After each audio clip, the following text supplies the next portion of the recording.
শুভ সন্ধ্যা বন্ধুরা। আজকে হচ্ছে সপ্তমীর সন্ধ্যা। আমরা ঠাকুর দেখতেই বেরিয়েছি।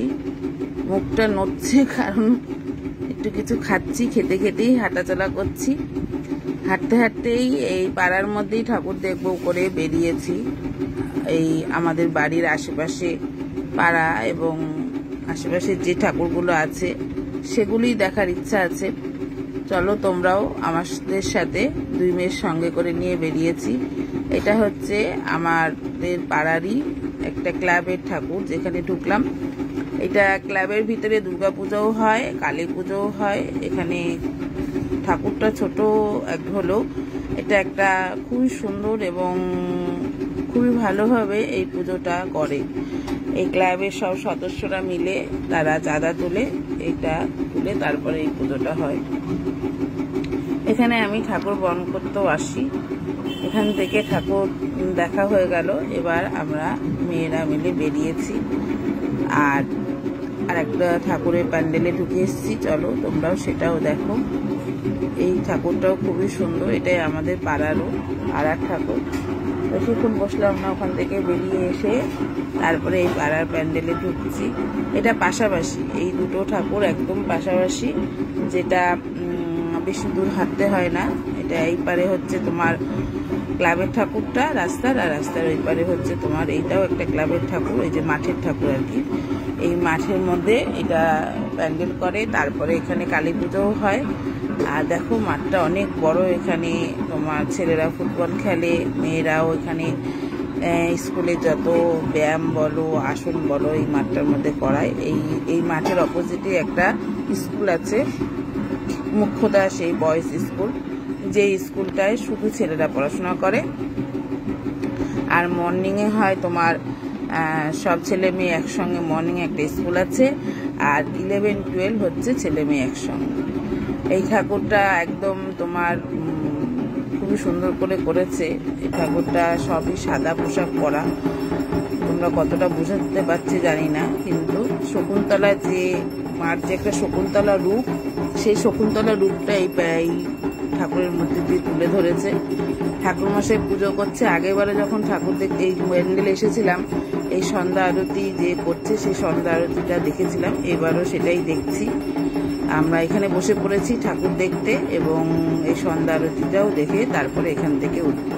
পাড়ার মধ্যে তো ওই জন্য অসুবিধা হবে না, একটু যদি রাত্রিরও হয়ে যায় তাতেও অসুবিধা হবে না। একদম এখন সন্ধ্যাবেলা সন্ধ্যা আরতি হচ্ছে, তোমরা দেখতে পাচ্ছ। খুব সুন্দর এখানে সন্ধ্যা আরতি হয়। তোমরা দেখো, আমার ব্লগগুলো পুরোটুকু দেখবে এবং প্রত্যেকটা ব্লগই চেষ্টা করবে পুরোটা দেখার, এবং সেখান থেকে তোমরা অনেক কিছু জানতে পারবে, দেখতে পারবে এবং শিখতে পারবে। যারা আমার ব্লগ এই প্রথম দেখছো তারা চেষ্টা করবে আমার চ্যানেলটাকে, আমার পেজটাকে ফলো করে রাখতে আর সাথে থাকতে। এছাড়াও আমার ইউটিউব চ্যানেল আছে আর ইনস্টাগ্রাম আছে, সেগুলোও তোমরা চেষ্টা করবে ফলো করে রাখতে এবং সাবস্ক্রাইব করে রাখতে। সেখানেও কিন্তু আমি নিত্য নতুন ভিডিও, গানের ভিডিও, ব্লগ এবং মোটিভেশনাল ভিডিও, ছবি সব পোস্ট করি। একটা চ্যানেলের পেজের সঙ্গে আর একটা পেজের কিন্তু একই জিনিস আমি পোস্ট করি না। তোমরা অনেকে ভাবতে পারো যে হয়তো একটা পেজই ফলো করে রাখলে হয়ে যাবে, আবার সময় কয়টা পেজ ফলো করে রাখবো, কিন্তু আমি প্রত্যেকটা পেজেই আলাদা আলাদা করে ছবি, আলাদা আলাদা করে ভিডিও দেওয়ার চেষ্টা করি, আলাদা আলাদা পোস্ট করি, যাতে তোমাদের ভালো লাগে। দেখো একদম সামনের থেকে মার সন্ধ্যা আরতিটা ঘরে বসে এইভাবে সুন্দর করে দেখার কিন্তু মজাই আলাদা, যেটা তোমরা ঘরে বসে আমার ব্লগগুলো সুন্দর করে দেখতে পারবে এবং নিজেরাও মনে হবে যেন একদম মাকে সামনে থেকে দেখছে। দেখো কি সুন্দর করে এটা চেষ্টা করেছি তুলে ধরা, যাতে তোমাদের ভালো লাগে। উনি প্রতিবারই এখানে পুজো করেন এই ঠাকুরমশাই। ঠাকুরমশাইও ভীষণ ভালো, এবং এই প্যান্ডেলে যদি তোমরা ঠাকুর দেখতে আসতে চাও তাহলে তোমরা অবশ্যই করে বিশ্বপাড়া নামবে। বিশ্বপাড়া স্টেশন থেকে এই 2-3 মিনিটের হাঁটা পথ এখানে চলে আসতে পারবে। আর সবাই চেষ্টা করবে যে এই ঠাকুরটা সামনের বছর দেখার। এবছর তো পুজো আজ চলেই যাচ্ছে, এবার তোমরা সামনের বছর অবশ্যই করে এই ঠাকুরটা দেখার চেষ্টা করবে। এটা হচ্ছে সপ্তমীর সন্ধ্যাবেলা সন্ধ্যা আরতি। একদম মনোযোগ সহকারে আমরা দেখছি মাকে এত সুন্দর করে ধুনুচি দিয়ে সন্ধ্যা আরতি দেখা কিন্তু ভাগ্যেরও ব্যাপার থাকে। আমরা কিন্তু সহজে দেখতে পাই না। আমরা যেখানেই ঠাকুর দেখতে যাই, ঠাকুর দেখি, প্যান্ডেলে ঢুকি, ঠাকুর দেখি, বেরিয়ে চলে আসি। কিন্তু আমরা কিন্তু এই যে সন্ধ্যা আরতিটা যে হয়, মার যে সন্ধ্যা আরতি হয়, সপ্তমী বলো, অষ্টমী বলো, নবমী, দশমী, এই সন্ধ্যা আরতিটা চেষ্টা করবে যে কোনো প্যান্ডেলে ঢুকে দেখার। সেখানে সন্ধ্যা আরতিটার মধ্যে কিন্তু আলাদাই একটা মার যে একটা মূর্তি, মার যে একটা মুখের যে একটা সুন্দর একটা অনুভূতি কিন্তু ফুটে ওঠে এই সন্ধ্যা আরতির মধ্যে দিয়ে। সন্ধ্যা আরতিটা দেখলেই মনে হয় যেন আমরা মাকে একদম সামনে বসে মাকে দেখছি, যেটা কিন্তু অন্য কোনো সময় কিন্তু দেখলে মনে হয় না। তাই চেষ্টা করবে তোমরা সবসময় যেখানে ঠাকুর দেখতে যাও না কেন, যদি সন্ধ্যা আরতি হয় অবশ্যই করে 2 মিনিট বসে সন্ধ্যা আরতিটা দেখার চেষ্টা করবে। এই যে পাখা দিয়ে হাওয়া দিচ্ছে ঠাকুরমশাই ভীষণই ভালো এবং ভীষণই রসিক ঠাকুরমশাই। এর জন্য বলছি রসিক, ওনার সঙ্গে এই পুজোর পরে আমরা একটুখানি কথাও বলেছিলাম। খুবই ভালো, উনি পাড়াইতেই থাকেন, যেহেতু আমাদের চেনা জানা, যার জন্য ভীষণই ভালো এই ঠাকুরমশাই। তোমরা চাইলে ওনার সঙ্গে যোগাযোগ করেও কিন্তু তোমাদের বাড়িতে কোনো পূজা অর্চা হলে করতে পারো। সবাই সন্ধ্যা আরতির যে প্রদীপ জ্বালানো হলো, দেখানো হলো, সেগুলো সবাইকে আমি দিচ্ছি, যাতে সবাই সেখান থেকে সেই আলো, সেই প্রদীপের শিখা যাতে সবাই সবার কপালে লাগাতে পারে, মাথায় লাগাতে পারে, তার জন্য এখানে মহিলারা তুমি আর জানি তো পুজোর সময় সবাই ঠাকুর দেখতে যায় ব্যস্ত। খুব কম প্যান্ডেলই আছে যেখানে ঠাকুরমশাইয়ের সাথে 2-1 জন থাকে যে এই কাজগুলো করে দেওয়ার জন্য, কিন্তু এখানে নেই বলে আমি ভাবলাম যে তাহলে আমিই করি। সবাই তখন এখানে এসছে আর উনি সন্ধ্যা আরতি করছে। সন্ধ্যা আরতির যে প্রদীপের শিখা আমাদের মাথায় লাগালে কিন্তু আমাদের অনেক মঙ্গল হয়।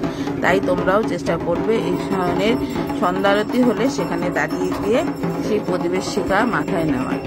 আর সেই প্রদীপের শিখা থেকে যে আমাদের আলো বেরোয়, সেই প্রদীপের শিখাটা দেখো কত সুন্দর লাগছে। একদম তোমাদের সামনে দেখানোর চেষ্টা করছি। দেখো কি সুন্দরভাবে একদম মা যে পুজোটা নিয়েছে এটাই বোঝা যায়। এই যে প্রদীপের শিখা যত উপরে উঠবে ভাববে যে তুমি তোমার পুজোটা কিন্তু একদম সাকসেস হয়েছে। সুন্দর করে মার পুজো হলো। আর একটা পঞ্চপ্রদীপের দেখানোর পরে সেটাও আমি নিয়ে যাচ্ছি, যাতে সবাই সেই প্রদীপের আলোর শিখা মাথায় নিতে পারে, মার আশীর্বাদ যাতে সবাই নিতে পারে, সেজন্য আমি সবার কাছে নিয়ে যাচ্ছি। প্যান্ডেলও মোটামুটি একটু এখন ভিড় হয়েছে, তাই যাতে সবাই যাতে মার এই আশীর্বাদ যাতে সবাই গ্রহণ করতে পারে। দেখো কি সুন্দর প্রদীপের শিখা, দেখেই যেন মন ভরে যাচ্ছে। মা যেন একদম এখানে একদম উপস্থিত, আমাদের এখানে মা রয়েছে। দেখো প্রদীপের শিখা দেখলেই বোঝা যায়। সবাইকে দেখালাম প্রদীপের শিখা থেকে সবাই যে প্রদীপের আলোটা সবাই নিল এবং সবাই সেই আশীর্বাদ গ্রহণ করলো। মার যে ঢাকি বাজাচ্ছে সেও এই পাড়ারই ছেলে। এখানে এর জন্য কোনো অসুবিধা হয় না। এখানে তোমরা চাইলে এসে বসে ঠাকুর দেখতে পারো, যতক্ষণ খুশি বসো, যতক্ষণ খুশি ছবি তোলো, কোনো অসুবিধা নেই। দেখো সবাই ছবি তুলছে, সবাই আনন্দ করছে, বাবা মেয়েকে দেখিয়ে দিচ্ছে কিভাবে নমস্কার করতে হবে। এগুলো দেখলে সত্যি ছোটবেলার কথা মনে পড়ে। আমিও ছোটবেলায় বাবা মার সঙ্গে ঠাকুর দেখতে যেতাম, আর এরকম খুবই আনন্দ হতো। দেখো কত পদ্ম ফুল, উনি পদ্ম ফুলগুলো ফুটাচ্ছে। আমি বললাম যে দাদা আপনি এখন পদ্ম ফুলগুলো ফুটান না, পদ্ম ফুলগুলো সব ঝরে ঝরে যাবে, আমি দেখিয়ে দিচ্ছি কিভাবে ফুটাবে।